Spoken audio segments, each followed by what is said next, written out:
Hello, this will be a demonstration of Proposition 17 from Book 3 of Euclid's Elements, which states, from a given point to draw a straight line tangent or touching a given circle. It's another QEF. We haven't done one of these in a really long time. I think the first one was 3.1, so now we've got another one. All we were given, according to the enunciation, is a given circle and a given point. We'll call this point A, call this point here B, call that C, call that D.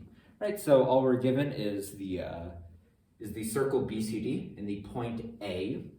And given these, it is necessary for us from point A to draw a straight line touching the circle BCD. We begin this process by taking the center of the circle BCD. We're going to call that E. We do this by proposition 3.1, of course. Now we join the straight line AE by postulate 1. Now with the center E and the distance AE, we shall make the circle AFG. And that will look something like that. And this will be the circle, actually, if I'm not mistaken, D is the point where AE intersects circumference and C is somewhere down here. Okay, we're going to call this F and we're going to call the point down here G. Okay. Next, from this point F, we're going to draw the straight line DF perpendicular to EA, like this, at right angles, and F will actually be all the way up there.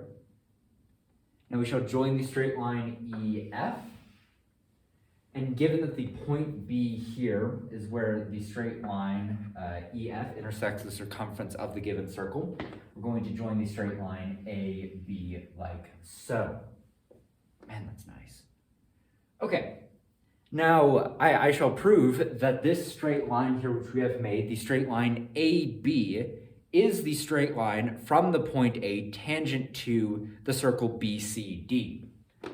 For we know that EA is equal to EF. We know this by definition 115, the radii of the same circle. By the same definition, we can say that ED is equal to EB. So we have EB equal to ED, like so. And we have EA equal to EF, like that. Excuse me, I've been doing this for a while. And we're also given the angle that's common between these two triangles, the angle E. We're going to be looking at the triangle is BAE and the triangle is DFE. And they both share this common angle in between their equal sides. So by proposition 1.4, that if two triangles have two sides equal to two sides, and the angle contained by the equal sides equal as well, the triangles will be equal in all respects. And the important one is that this angle at D, the angle EDF, is then equal to the angle, EBA, which is this angle right here, okay?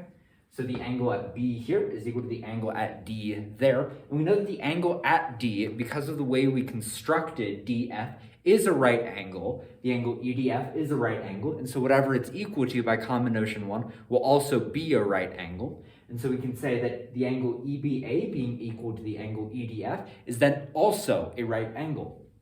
And we know by the porism of III.17 that if a straight line be perpendicular to the diameter or radius of a circle for that matter at its extremity, then the straight line, the perpendicular straight line, will be touching the circle. In this case, we have the straight line AB at right angles to the straight line BE at the point B. And so we can say that the straight line AB then touches the circle BCD, and AB has been drawn from the point A, and so we're done with the proposition. For from point A, we have constructed a straight line AB tangent to the circle BCD. This being what we have set out to prove, we are done with the proposition QEF. Now, there's a few little neat things about this proposition that I want to mention.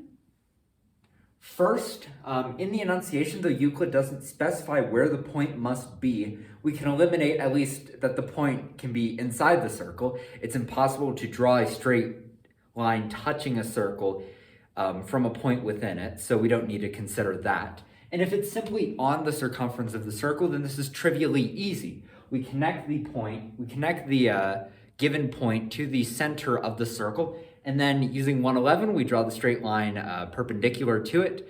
And so, bang, we have our straight line touching the circle from our given point on the circumference. So that case is simply trivially easy, which is why Euclid doesn't do it. And instead, he opts for the most complex point, that is a point outside of a circle, and he opts to demonstrate how to draw a straight line tangent to a given circle if that point be outside it. Another neat little thing about this proposition is that there's an extension of it that you can do, that from this point A, you can only draw two straight lines tangent to the circle. We've drawn one, but it is reasonable to extend the straight line F like so. We'll actually extend it down to G like that. Excuse me. And if we draw this line like that, we'll call that point H.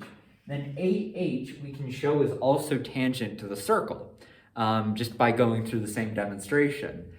But you can also prove that, that there are only two straight lines from this point A that touch the circle B, C, D.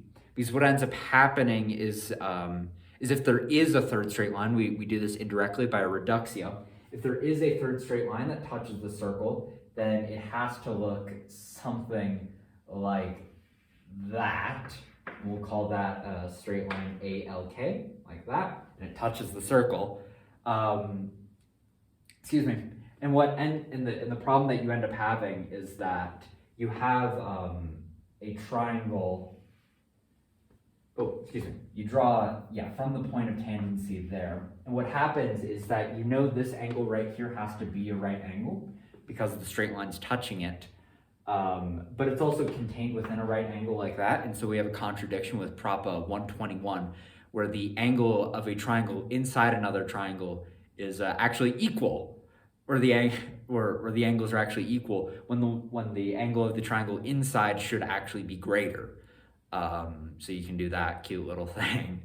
Yeah, I have nothing more to say about this proposition. I really do quite like it a lot, like the previous proposition, because I'm just a fan of tangent straight lines. They're quite fun. So I'll end the video here and move on to 3.18.